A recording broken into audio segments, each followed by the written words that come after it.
Number 1.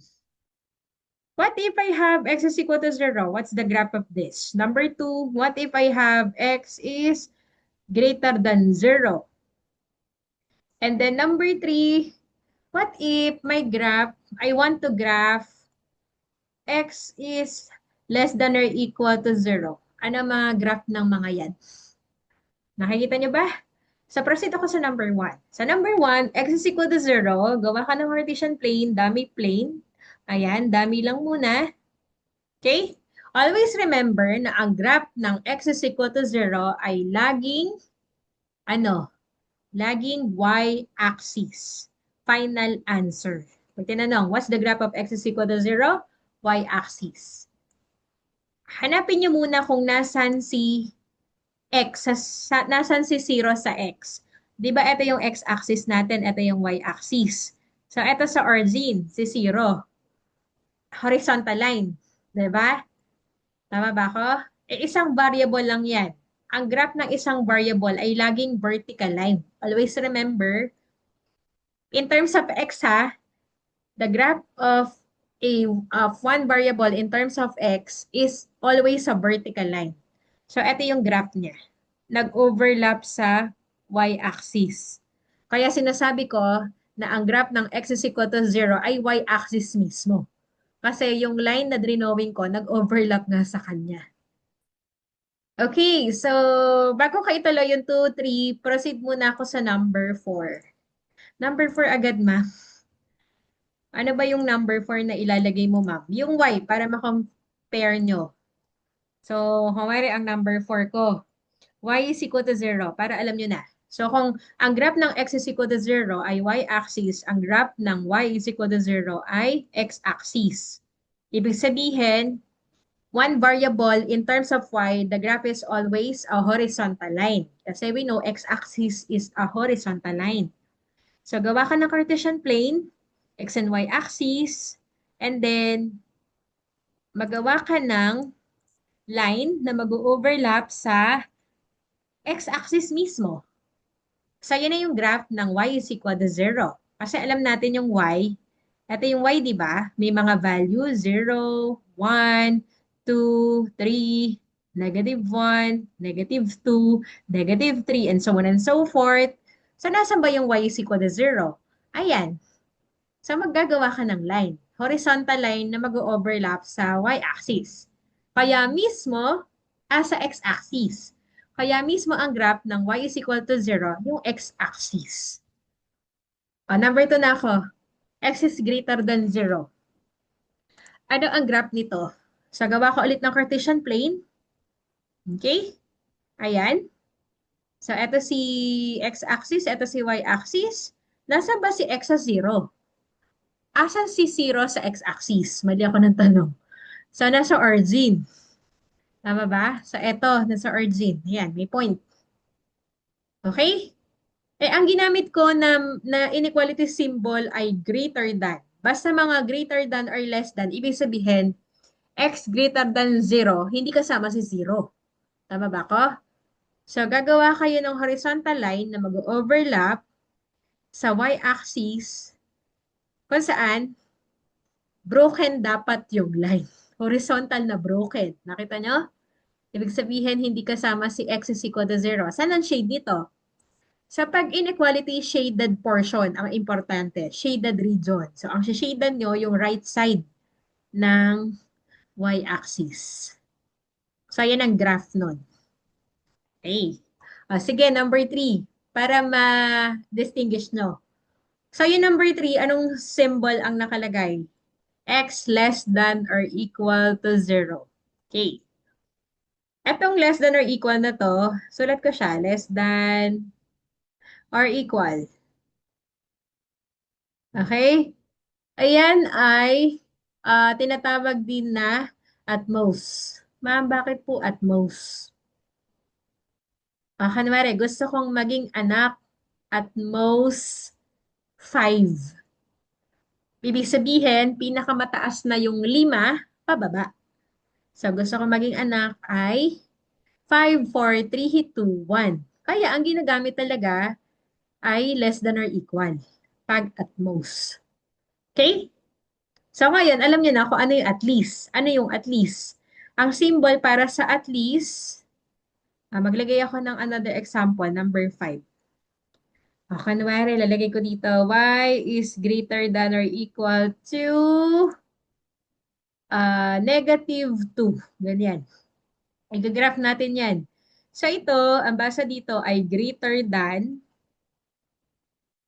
or equal. Na ibang tawag ay at least. Tama ba? Gusto kong maging anak at least 5. Ibig sabihin, pinakamababa 5 pataas. Kaya tama na greater than or equal talaga yung at least. Tandaan niyo yung at least at most, yun ang gagamitin natin sa linear programming, lesson 2 sa lesson number 3. Maximization and minimization method through graphical process. Ayan. Number 3, gagraph natin to. Ano yung given ko sa number 3? X less than or equal to 0. Nasaan ba yung 0 sa x-axis? Ayan, nasa origin pa rin. Okay? Tama ba? Di ba sabi ko, pag in terms of x, laging ang kanyang graph ay line na vertical line. So, dahil less than or equal yan, ibig sabihin kasama yung 0 sa x. So, ang gagamitin nyo dapat ay solid line. Solid, buo, hindi siya broken. Ayan, solid na nag-overlap sa vertical line na y-axis. Ayan. Nakita ba? Tapos, saan ang shaded portion? So, ang shaded nyo, yung kaliwa niyan. Kasi sabi, x less than or equal to 0. So, ayan. Lahat, walang katapusan. Kasi extended naman yung line eh. Yung x sa y-axis. Nakita niyo ng pinagkaiba? Broken line pag greater than lang or equal lang. Pero pag less than or equal, saka yung greater than or equal, dapat solid line yung gagamitin. Ayan na yung mga graphing natin ha. Number 5. Paano ginagraph ito? Anong given ko sa 5? Y is greater than or equal to -2. Magawa ka ulit ng Cartesian plane, x and y axis. Okay? So nakikita niya. Then, hanapin yung -2 sa y-axis. So, -1, -2. So, ayan. And then, dahil iyan ay greater than or equal ang ginamit na symbol, so solid line. Diretso, horizontal line na yan, solid line. Nakita ba? So, saan ang shade natin? Sa shade natin, greater than sa taas ng -2. -2 sa y. Yan lahat, lalagpas pa sa taas ng x-axis. Walang katapusan. Kunwari, ito yung given ko. X is greater than or equal to 0 and y is greater than or equal to 0. Ayan, igagraph niyo yan. System ang tawag dito ha, kasi dalawang equation ang igagraph sa isang graph lang. Paano yun, ma'am? So, gawa kayo ng Cartesian plane. Sige. Nakikita nyo? Ang pangit ng sulat ko ha, sorry. Ayan, gawa ng Cartesian plane. Okay? And then, i-graph ko muna, eto, yung x is greater than or equal to 0. Siya lang. Graph ko. Anong graph ng ganito? Ng x is greater than or equal to 0? Y-axis mismo. Am I right? Vertical line, y-axis. So, gawin natin. Solid line naman siya. Ayan, gawa ko ng solid line dito. Okay, so saan na shade natin? Shade natin yung right side. Okay? Nakita niya? Lahat yan. O next, yung pangalawa. X-axis po mismo. Tapos taas yung ano siya. Kulayan ko siya ng green. Ito ha, yung y is greater than or equal to 0. Nakikita ba? Okay? Ngayon, x-axis mismo, tama ka. So, ilagay natin, green na lang din. Ayan, solid line. Okay, so ang shaded portion natin ay taas, red, kulayan ko ng blue. Etong blue. Blue color. Blue and yellow, anong mapaform niya? Color? Green. Am I right? Sa primary colors. So, yan ang graph niya. Eh, ma'am, anong final answer dito? Ang final answer, yung shaded green lang. Okay? So, pag nag-graph kayo, dapat isang graph lang gagawin nyo sa dalawang equations, dalawang inequalities na yan. Paano pong graph? Ganito. Ayan. So, ang final answer, pag nag-graph kayo, dapat, etong part lang na to, first quadrant lang ang nakashade. Para kaninong tanong, ma'am? Para dito sa dalawang equation na hinighlight ko ng blue. Inequalities pala yan. Do you follow, class? Pag ang ginawa nyong shade, etong binibilugan ko ngayon ng black, ayan ang ginawa nyong sagot. Mali. May maliin ni Ma'am Rona yan. Kasi, pinatong-patong-patong nyo. Kailangan yung pinaka kung saan sila nag-intersect. Yung dalawang inequalities. Saan sila nag-intersect? Dito lang sa blue na nasa first quadrant. So, ito ang i-consider ko na tama. Correct. Next. What if ganito ang given natin? Number 7. X is less than -2 and y is greater than or equal to ano?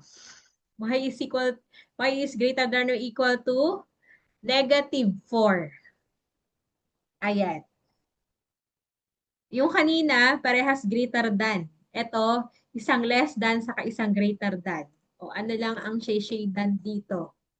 So, anong gagawin? O, mag-graph na tayo. Gawa kayo ng Cartesian plane. Ayan. Okay? So, doon muna ako kay red sa first inequality. System ang tawag dyan. System of linear inequality. So, hanapin natin. Si -2 sa x. Okay? So, ito. -1, -2. Maging consistent ako na color, ano, 1, 2, 3, 4.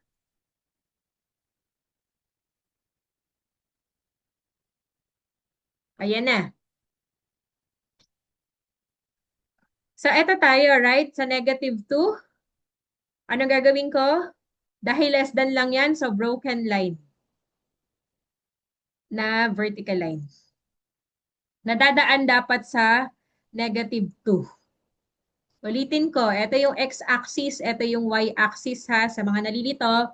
Yung una kong inequality, x less than or equal to -2, hanapin si -2 sa x-axis. So, ayan na nga. Nakuha niya? Saan ang shade niyan? Sa ang shade niyan, sa left side, right? Kasi less than. So, ang gawin ko, color red. Red, ito, bloody red. Shade na natin.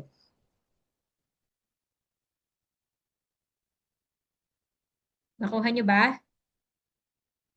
Yes or no? Broken line yan ah. Natakpan na yung broken eh. Basta left side. Nakuha ba to? Drawing ko yung shaded portion, yes or no? Yes po, Yes ma'am. po. O, yung pangalawa, y is greater than or equal to -4. So, ano ba maganda? Blue. Kasi blue and red, purple ang kakalabasan, di ba? Sige. Gumamit tayo ng blue color. Mamaya sa shaded portion, pero gagamitin ko ngayon sa panulat ko, blue-red. Okay? So, ito ibabox ko ngayon. So, y is greater than or equal to -4. Nasaan ang -4 sa y-axis? Ayun, sa baba. Ito, right? So, dahil greater than or equal yung ginamit na inequality symbol, solid line. Horizontal line na solid na dadaan sa y at -4. Do you follow? Yes Naintindihan po. ba? Tapos sa shishidan, yung taas. Ano shishidan? Lahat kasi greater than or equal to -4. Taas. Yan.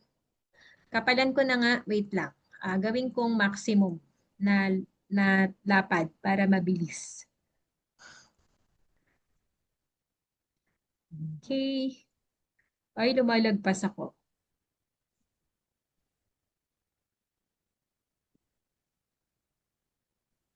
Lumalagpas tayo.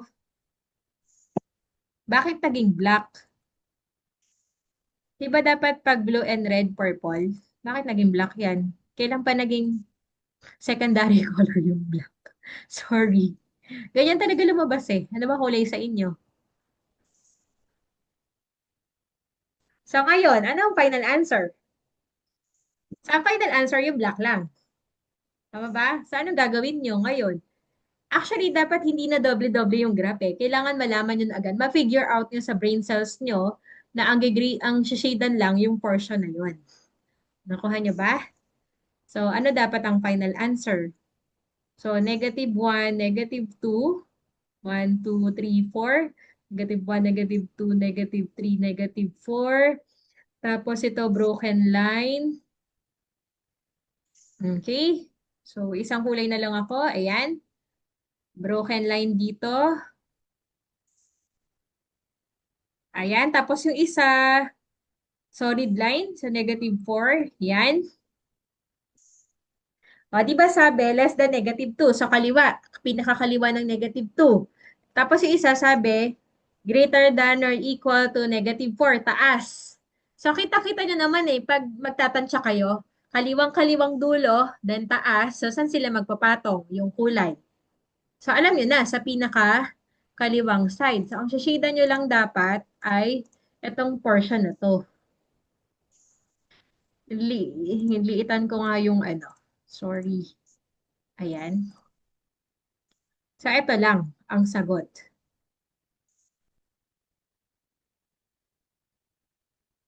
Hanggang dyan lang. Yan. Do you follow class? So, ayan lang ang final answer. Wala nang iba. Sa pagkita sinagot nyo, imamali ni Ma'am Rona kasi nag-overlap kayo. Ito dapat lang ang naka-shaded portion. Sa itong nasa pinaka-right side na sagot, yung dilaw. Final answer.